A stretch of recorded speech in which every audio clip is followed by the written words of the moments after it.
I have found that one of the most challenging tasks to overcome when trying to help a sick chicken recover is getting the sick chicken to eat, because sick chickens often lose their appetite as well as their desire to drink water. However, it's crucial to see that they do both in order to support their recovery. If they don't eat or drink, their health will continue to go downward, and they most likely will not recover. I'm facing this problem now with my sweet little Scarlett. A few days ago, I noticed that Scarlett was not acting her normal self. When I picked her up, I could tell that she had lost a little weight, so I continued to monitor her for a couple of days. Around the third day, I noticed she was barely eating or drinking whenever she did go to the feeders. And when I picked her up this time, I could feel her breastbone protruding a bit, and that's a sure sign of weight loss. It was time to bring Scarlett inside. But when I did, she refused to eat or drink anything that I put in front of her, and this continued for another couple of days. But then I tried something that most chicken keepers will find controversial. Let's talk about this whole problem of dealing with a sick chicken and what you can do to help them, and I'll also tell you all about what I did to try to help Scarlett. So what do you do when one of your chickens becomes sick? It's going to happen, so you need to be prepared. Over the years, I myself have had a few sick chickens, and I did everything that I could to help them based on the research. Some of the techniques worked and some didn't.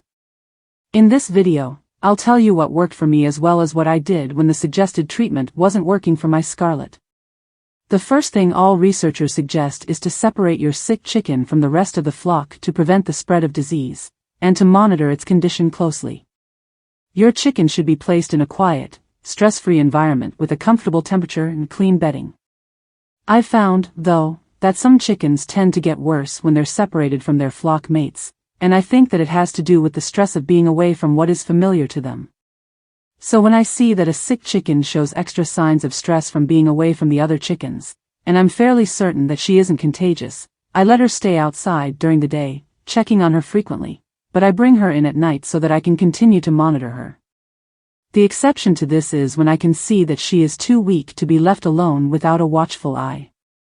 If a chicken is weak, the others seem to instinctively know this, and they could bully the sick one, causing further issues. Chickens, as wonderful as they are, can be merciless to each other under certain conditions. As for a quiet, comfortable, stress-free environment, I do agree that this is vital, but I personally prefer not to leave my sick chicken all alone. I choose to keep her in a room where I will be most of the time because my goal is to monitor her progression, whether that means she's getting better or worse, and the only way that I can do that is to have her within my sight. I count myself as a substitute for her social group, hoping that a familiar presence will give her some comfort. Researchers also suggest that we offer fresh water and warm, appetizing food at all times. Dehydration can worsen a sick chicken's condition, and water is essential for the recovery process.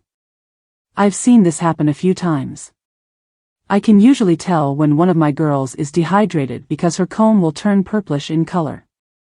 Although, a purplish comb can also be an indication of other serious illnesses, so I keep that in mind as I monitor her. Just like humans, chickens sometimes don't want to eat or drink because they simply don't feel like it. But it is vital that they at least drink something. While under normal circumstances, a chicken might be able to survive for 2 or 3 days without water, a chicken that's extremely dehydrated can die within a few hours. But I've found that if the chicken has stopped eating, they will also soon stop drinking if they haven't already done so. So at this point the question becomes, what can I do to get her rehydrated?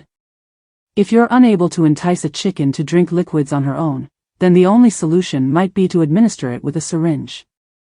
But this is something that must be done very carefully because it is very easy to aspirate a chicken, especially one that is already weak.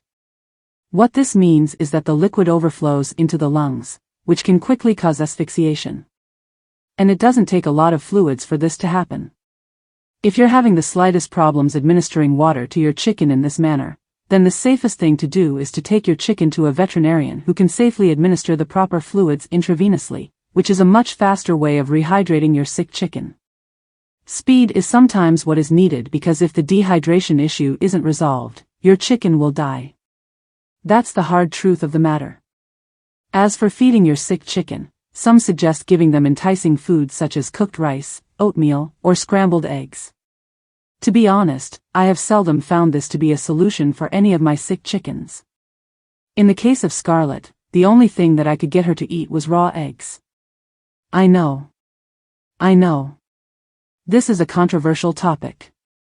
But I have never had an issue with any of my chickens becoming egg eaters after this type of feeding. And even if they were to become egg eaters, would still do it if it helped them to regain their health. But that's a topic for another day. I'm happy to say that Scarlett ate the entire raw egg in a matter of minutes, whereas, the scrambled egg, the scratch grains and black soldier fly larvae that she normally loves were left in her dish. And within half an hour, she was already feeling stronger. I took her back to the chicken run so that she could be with the other chickens, and lo and behold, the next thing I knew, Scarlett had wandered over to the feeding area and was eating the layer feed. However, every chicken is different, so before giving your chicken raw eggs, you can try to entice your chickens to eat by adding flavors such as low-sodium broth or a small amount of plain yogurt to their food. Additionally, you can start with providing them with the treats that they usually love. The first goal is to get them to drink liquids, and eventually to eat some food. Of course, it is actually possible to take care of both of these by mixing water into their food and making it soupy enough to be fed through a syringe. But again, you must be careful not to give them too much at once so as not to aspirate them. Water in their lungs is bad enough, but water with food particles is even worse. So please do this with care. There are several online videos that demonstrate how this is done. If you find that you must provide food or water to them in this way, I suggest that you view several different videos on how to properly do it. Once you do get your chicken to drink or eat, you might want to consider giving them nutritional supplements to make sure that they're getting enough nutrients to help in their recovery. These types of supplements can be found at a local farm supply store or online and may come in the form of vitamins or electrolytes. Some nutrients that I use are Nutri-Drench, probiotics, electrolytes, and apple cider vinegar, adding 1 ounce of vinegar per gallon of water. There are many other supplements available for chickens, and consulting with other chicken keepers or an online veterinarian for advice would be your least expensive resources to learn more about them. If you've done everything that you know to do, and your chicken continues to refuse food or shows no signs of improvement, it's time to consult with a veterinarian, one who specializes in poultry, preferably. Professional advice can be crucial in identifying and treating the underlying health issue. You might want to start with an online veterinarian first, especially if you're not sure of the seriousness of your chicken's illness or if the cost of taking her to a local veterinarian is out of the question. And it is often difficult to determine if a chicken is ill because of their ability to hide that fact from their flock mates. An online veterinarian can suggest treatments and let you know whether or not your chicken needs to be taken to a veterinary clinic or hospital.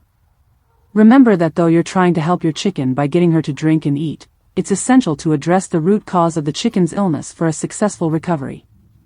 Monitor your chicken's behavior regularly, and if there's no improvement or the condition worsens, seek professional veterinary assistance promptly, even if you must use an online service, which is significantly more affordable.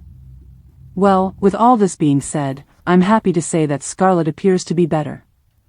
I believe that the extra boost from the raw eggs, which she had 2 days in a row, helped her to gain enough energy to fight against whatever was ailing her. According to my research, a chicken's egg yolk contains high amounts of vitamins A, D, E, K, B1, B2, B5, B6, B9, and B12, while the egg white possesses high amounts of vitamins B2, B3, and B5, but also significant amounts of vitamins B1, B6, B8, B9, and B12. Of course, there is no way that I can know for certain that the raw egg is what helped her because, as I mentioned, chickens can be so deceptive about their illnesses, but I will certainly try it again if I have another sick chicken that refuses to eat or drink. If you have chickens and want to be a part of a chicken keepers community, consider subscribing. I'll be posting more info on chicken keeping while sharing my personal experiences with my own chickens. Until next time, thanks for coming along on this segment of my homestead journey. Bye for now.